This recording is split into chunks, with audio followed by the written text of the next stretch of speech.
Nouvel accident ferroviaire à 13h10, gare de l'Est, un train de banlieue pulvérise un butoir. Il y a un mort et 57 blessés. Comme il y a un mois, gare de Lyon, l'enquête porte sur les conditions du freinage. Le conducteur est formel, les freins ont lâché.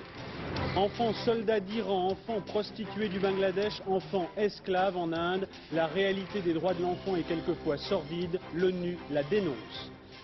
Sans rien de leur mari depuis 20 ans qu'une carte postale ou un peu d'argent, on les appelle les veuves blanches. Elles vivent en Italie du Sud. Ce sont les femmes de ceux, les immigrants, qui sont partis ailleurs chercher de quoi vivre. Dans ce journal, un reportage exclusif de notre correspondant en Italie, Marcel Tria.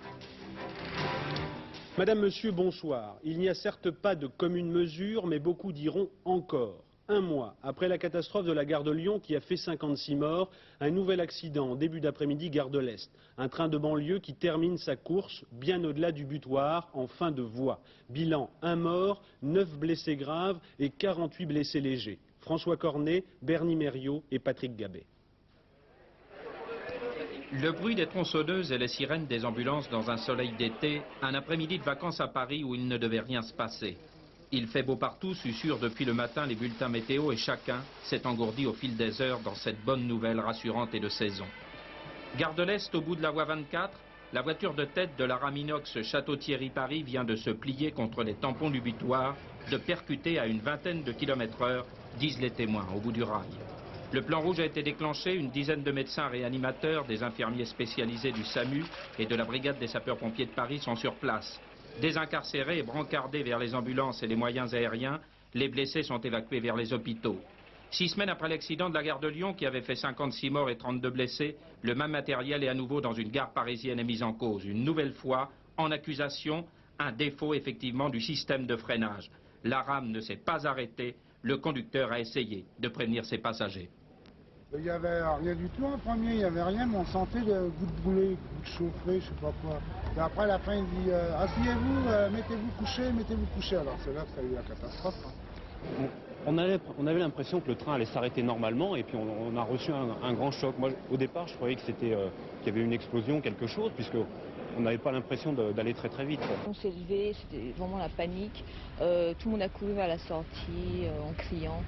Et je suis descendue, il y a 2-3 personnes qui sont pratiquement tout de suite évanouies sur le quai. Et il y a d'autres gens qui sont précipités pour essayer d'aider à sortir les gens du wagon de tête. Un mort, 57 blessés, dont 9 grièvement atteints. Le conducteur de la rame est indemne et a pu répondre rapidement aux enquêteurs. Le préfet de police, Jean Paolini, a pu le rencontrer sur place après cet accident. Je ne peux pas vous dire exactement ce qu'il a dit puisqu'une enquête est en cours, mais je peux vous dire que, d'après ses déclarations, c'est un accident qui est dû à une défaillance mécanique. Ce nouvel accident de train fait depuis cet après-midi l'objet de 2 enquêtes, l'une interne à la SNCF, l'autre judiciaire et policière. Sur place, Pierre Jox a affirmé que le gouvernement allait prendre les mesures pour renforcer la sécurité du rail.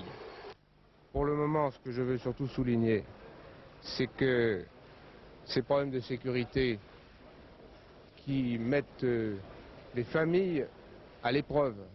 Il y a malheureusement beaucoup de blessés et on déplore, à l'heure qu'il est, un décès. Eh bien, il faut savoir que le gouvernement se prépare à prendre toutes les mesures destinées à accroître cette sécurité. Pour ce qui me concerne, je constate que les services de secours ont fonctionné rapidement, efficacement, et je veux les en remercier publiquement. Cet accident de la gare de l'Est en cet après-midi de vacances pose toujours la même question. La technique évolue-t-elle aussi vite dans le domaine de la sécurité que dans le domaine des performances? Les blessés, la SNCF a mis à disposition un numéro de téléphone, le 42 38 20 74. Vous y obtiendrez tous les renseignements sur leur nom et sur le lieu éventuel de leur évacuation. Le pourquoi donc, maintenant, une nouvelle fois, les conditions de freinage vont faire l'objet de toute l'attention des enquêteurs. Essayons de faire le point, Patrick Esther. Eh bien Philippe, la seule chose que l'on puisse dire ce soir avec certitude à la gare de l'Est, c'est qu'il y a eu un problème de freinage. Maintenant, quel type de problème? Difficile à dire. Actuellement, les enquêteurs de l'identité judiciaire et de la justice travaillent derrière ces couvertures rouges, à l'intérieur même de la remorque accidentée, pour essayer de trouver le maximum de preuves, le maximum de traces qui permettront d'expliquer ce qui s'est produit. Alors on peut tenter d'apporter quand même 3 hypothèses. La première, c'est un problème de freinage total. Difficile à dire, difficile à expliquer. Néanmoins, c'était un peu les mêmes circonstances qui nous avaient amené à dire qu'on ne pouvait pas avoir de problème de freinage. Et on en a apparemment quand même connu le 27 juin, dans le dernier accident il y a 6 semaines. Deuxième hypothèse, un problème de télécommande. En effet, le conducteur se trouvait à l'avant de la rame, à l'intérieur d'une remorque, d'une voiture, avec une télécommande qui commandait donc les ordres jusqu'à la motrice qui se trouvait à l'arrière de la rame. Alors y a-t-il eu un problème de télécommande entre les deux? On ne sait pas, on le saura peut-être à l'issue de l'enquête. Enfin, troisième hypothèse qu'on ne peut pas exclure non plus, c'est une défaillance du conducteur. On sait que le conducteur n'a pas connu de malaise, parce que sans ça, en relâchant tous les systèmes, la motrice se serait arrêtée automatiquement. Alors, le conducteur a-t-il eu un moment d'inattention? Quelques secondes parfois suffisent à passer d'une situation normale à une situation catastrophique. Pourquoi la remorque a heurté aussi violemment? Difficile à dire également, parce qu'un butoir comme celui-ci, c'est prévu en principe pour arrêter un train qui est en fin de freinage et qui par exemple va venir percuter à 3 ou 4 km/h maximum. En l'occurrence, lorsqu'on constate que la remorque est venue s'écraser, s'est pliée à 90 degrés pratiquement en décollant d'1,5 mètre au-dessus des voies, c'est que la motrice en question avait dû propulser la rame au moins jusqu'à 20 ou 30 km/h au moment de l'impact. Pour quelle raison? Difficile à dire également. Réaction aussi tout à l'heure de la CGT pour la centrale syndicale. C'est en quelque sorte la preuve, par le drame, du bien fondé des critiques qu'elle adresse à la direction de la SNCF sur ses investissements, son concept de rentabilité et sur les faibles moyens donnés à ses agents. Ce que nous disons, c'est que le matériel n'est plus entretenu de la même manière qu'il y était par le passé, du fait notamment de la suppression des effectifs. Les révisions sont de plus en plus longues, le matériel qui sort n'a pas forcément la même qualité qu'il avait par le passé. Est-ce que vous mettez en cause aussi les cadences de travail? Je mets effectivement en cause les conditions de travail des cheminots qui forcément se sont dégradées avec la suppression de 10 000 emplois par an. On peut imaginer que c'est une erreur humaine aujourd'hui? Je ne pense pas du tout à l'erreur humaine aujourd'hui. Je pense plutôt à la défaillance technique, mais des enquêtes sont en cours qui diront ce qu'il en est. Sur ce dossier, nous attendons également une réaction de M. Delebard, le ministre des Transports, qui devrait réagir sur les mesures que compte prendre le gouvernement après ce nouvel accident qui met donc une nouvelle fois en cause la sécurité sur les lignes de banlieue SNCF. Dans l'actualité difficile de ce samedi 6 août, il nous faut également revenir sur la route des vacances, à nouveau meurtrière la nuit dernière, sur l'autoroute A10 Paris-Bordeaux et sur la nationale 147 en Haute-Vienne. 2 accidents ont fait 7 morts et 4 blessés. Quelques heures plus tôt, le gouvernement avait rappelé par téléx à tous les préfets ces consignes de sécurité, quitte pour les représentants de l'État à aller eux-mêmes sur le bord des routes suspendre le permis de conduire des chauffards. Éric Perrin, Philippe Montoisy. Tous les préfets de France sur le pied de guerre, tel était le message du gouvernement après l'hécatombe du week-end dernier.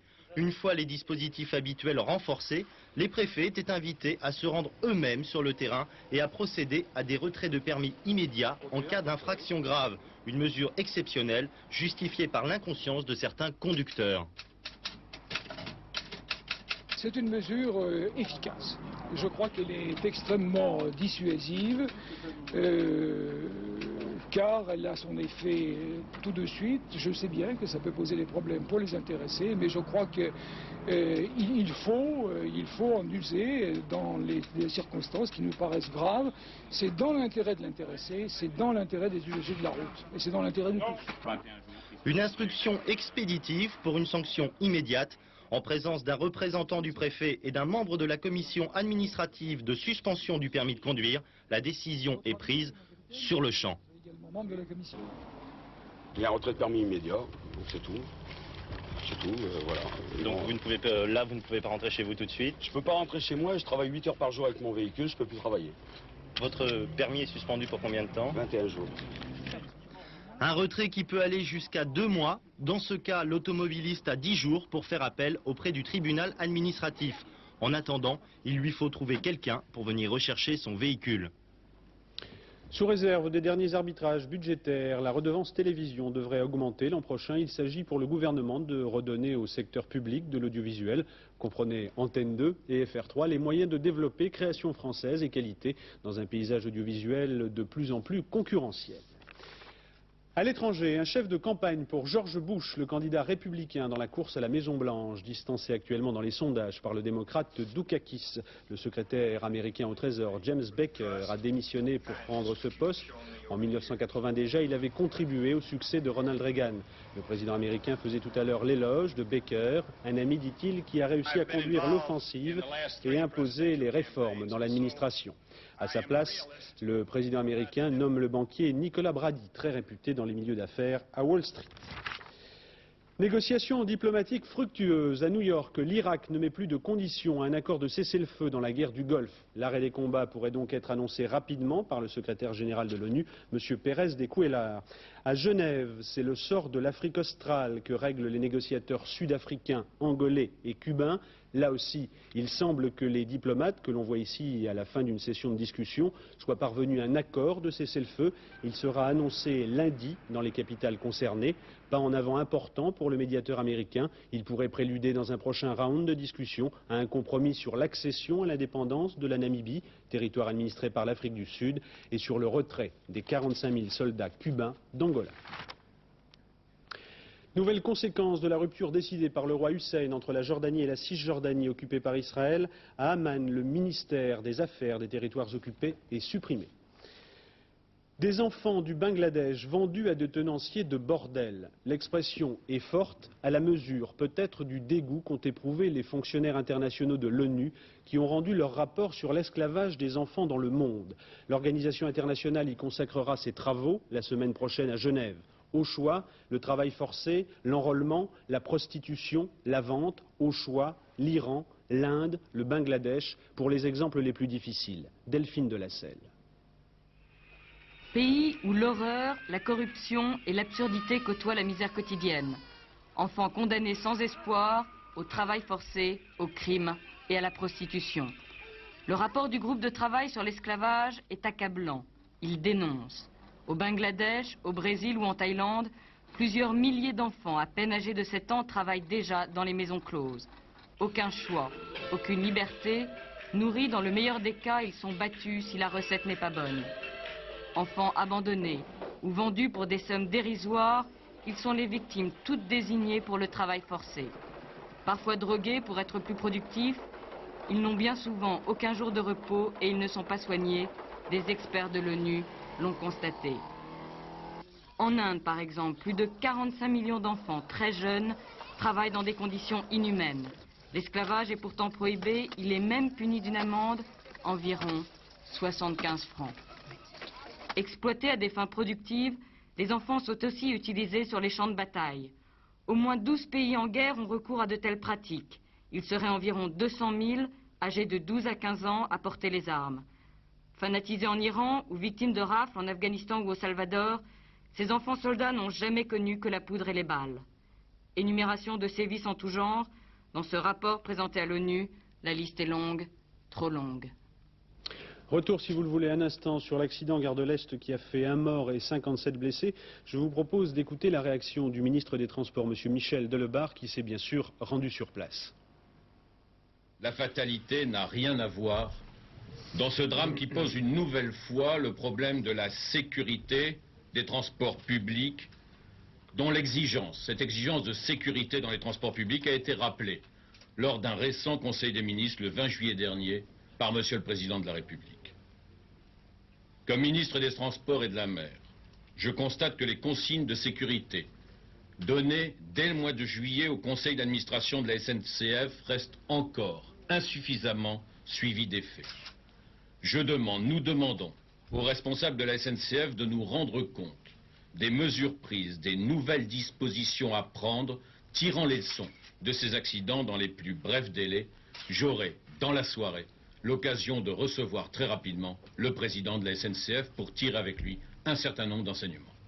Nous aurons peut-être d'autres détails sur cette entrevue entre le ministre des Transports et le président de la SNCF tout à l'heure dans le journal de 23 h que vous présentera Bernard Pradino. Retour à l'actualité, nous étions à l'étranger. En Inde, 400 personnes, des pèlerins, seraient mortes dans le naufrage sur le Gange d'un bateau bondé.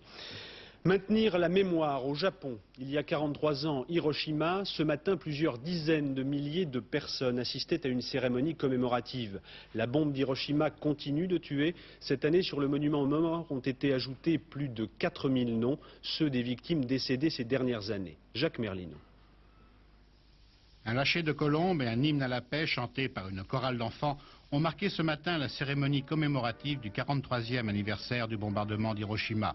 Dans la ville japonaise, transformée en grande partie en musée de l'horreur atomique, plusieurs dizaines de milliers de personnes se sont recueillies en souvenir du 6 août 1945. Ce jour-là, à 8h15, un bombardier américain lâche sur la ville 7 bombes, la première bombe atomique utilisée en temps de conflit. Le bilan est aussitôt terrible, 78 150 morts, 14 000 disparus, près de 10 000 blessés graves. La décision d'utiliser l'arme atomique avait été prise par le président Truman, dont les troupes se heurtaient toujours aux 2 millions de soldats japonais. Et il faudra que le 8 août, l'URSS déclare la guerre à l'Empire du Soleil Levant, et surtout que le 9 août, une seconde bombe atomique soit larguée cette fois sur Nagasaki, pour que le 14 août, enfin, le Japon capitule sans condition.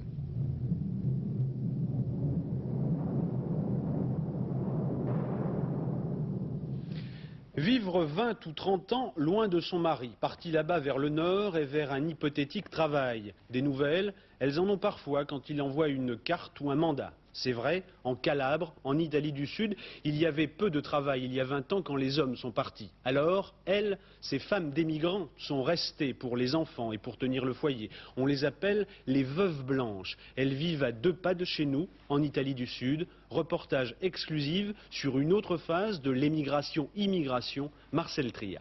Moi, Laura, je te prends toi, Antonio, pour époux, et je te promets de t'être fidèle en toutes circonstances, dans la joie ou le malheur, dans la bonne santé ou la maladie, et de t'aimer et de te respecter pour toute la vie. Laura et Antonio en sont certains, ils ne se quitteront jamais. Et cette certitude, pour des jeunes mariés, ici en Calabre, c'est presque une nouveauté. Maria, elle aussi, a connu cet instant de bonheur sans mélange. Le grand jour, pour elle, c'était il y a 30 ans. Dans sa mémoire, c'était hier. Oui. Comment c'était?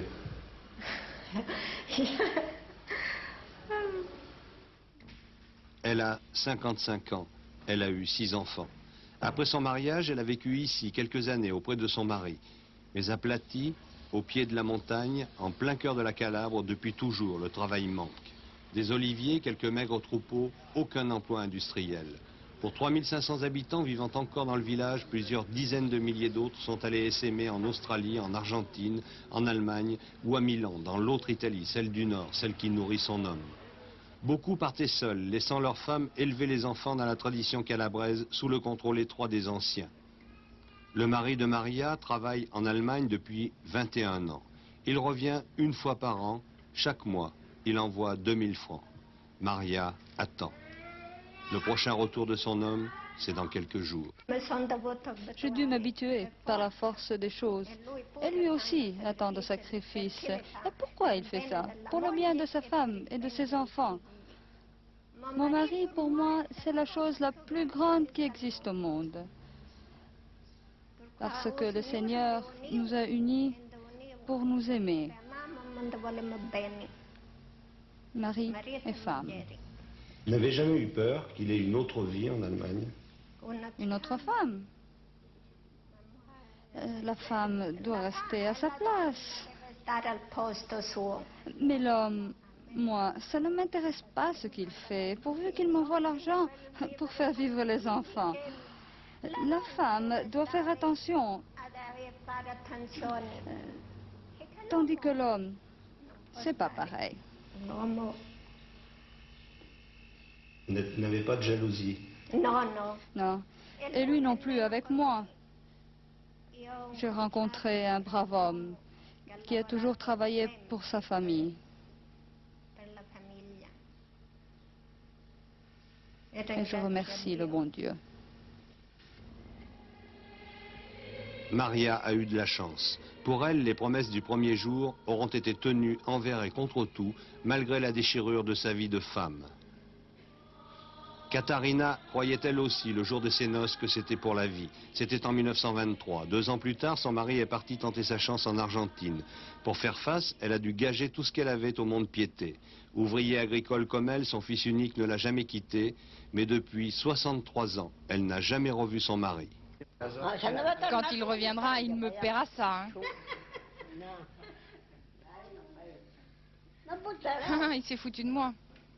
Mais pourquoi vous n'avez pas pris un autre mari? Quoi? Prendre un autre mari? Déjà que l'autre m'est resté en travers de la gorge. Ah, Jésus-Marie. Un autre mari. Dieu me l'a envoyé. Et bon ou mauvais, on le prend comme il est. On se débrouille.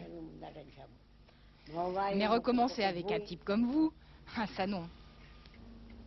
Abandonnées ou non par leur mari, elles sont les reines dans les maisons et dans le secret des petites ruelles du village. Seules responsables de l'éducation des enfants, à condition de leur transmettre la loi, le pouvoir sans partage des hommes sur cette société cramponnée à son passé. Au-dessus du village, l'Aspromonte, la montagne où la Ndrangheta, la mafia calabraise, cache les victimes de ces rapts en attendant le paiement des milliards exigés en rançon, l'une des rares sources de revenus de cette région abandonnée. Toute la journée, sur la rue principale, les émigrés à la retraite et ceux qui ne sont jamais partis, rois sans divertissement d'un royaume sans avenir. Parmi eux, Antonio, un revenant de l'émigration. Rentré au pays en 1983, les reins rongés par les vapeurs d'acide dans une fonderie allemande. Pour sa femme Elisabetta, le temps des grandes illusions a duré 15 jours. Et puis, 22 ans, seul avec ses 4 enfants. Antonio revenait une fois par an, mais chaque mois il envoyait sa feuille de paye et son salaire et il devait justifier ses dépenses personnelles. Sa manière à elle de sauver son ménage envers et contre tout. Il écrivait, il téléphonait, tout. Les lettres, au moins une par semaine. Et même, on se disputait par lettres. Mari et femme.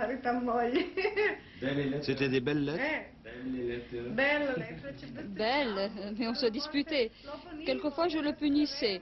Je n'écrivais plus, alors lui, il se dépêchait d'écrire. Pour moi, ces femmes sont des victimes. Ce sont des femmes qui sont incapables de, comment dit-on, de fermeté.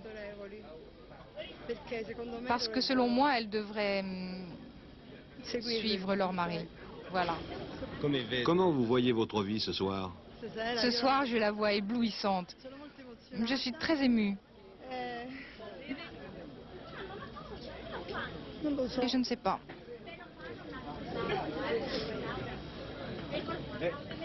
C'est en Calabre, c'est en Italie du Sud et c'est aussi dans le sud de l'Europe. En sport, le Grand Prix de Budapest de Formule 1 demain en Hongrie. Prost n'a pas confirmé son meilleur temps d'hier. Il sera 7e sur la ligne de départ. C'est son compère, le Brésilien Senna, sur l'autre McLaren et Mansell, le Britannique, sur Williams, qui ont raflé la pole position. Patrick Naff.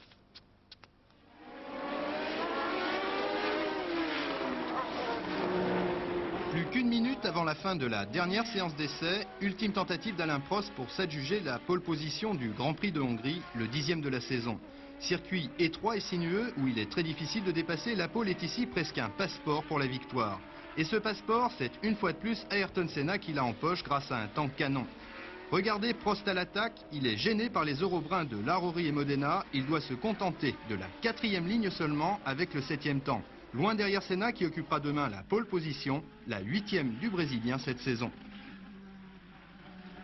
Deuxième temps des essais, Mansell. Trahi par la mécanique ici même l'an dernier, il veut sa revanche et la Williams peut rivaliser avec les turbos sur le tourniquet hongrois. Tout comme la Ford de Thierry Boutsen, 3e temps aujourd'hui.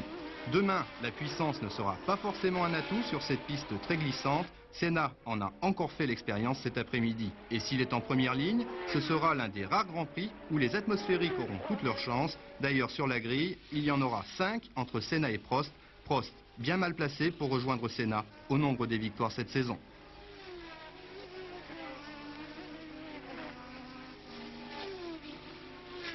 Natation dans le championnat de France à Dunkerque, notez les nouveaux records de France du Tourangeau Christophe Bordeaux, 400 mètres 4 nages en 4 minutes 23 secondes et 75 centièmes.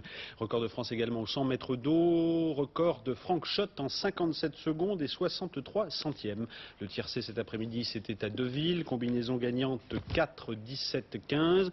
Pour 5 francs elle rapporte dans l'ordre 7 945 francs 50, dans un ordre différent 823 francs 50. Le quartet plus, 4, 17, 15, 9. Pour 6 francs dans l'ordre, 162 534 francs 60 centimes. Dans un ordre différent, 8 418 francs. Le plus trio, 205 francs 80. Demain, dimanche 7 août 1988, prix du Casino de Deauville, 20 partants. Voici les pronostics de Pierrette Bresse. Pierrette Bresse, pronostic 9, 5, 14, 7, 4, 11, 13 et 16. Fin de ce journal, prochain rendez-vous d'information, c'est à 23 h. Dans un instant, vous avez rendez-vous avec Sophie Davant pour toujours un chaud soleil. Excellente soirée à tous sur Antenne 2.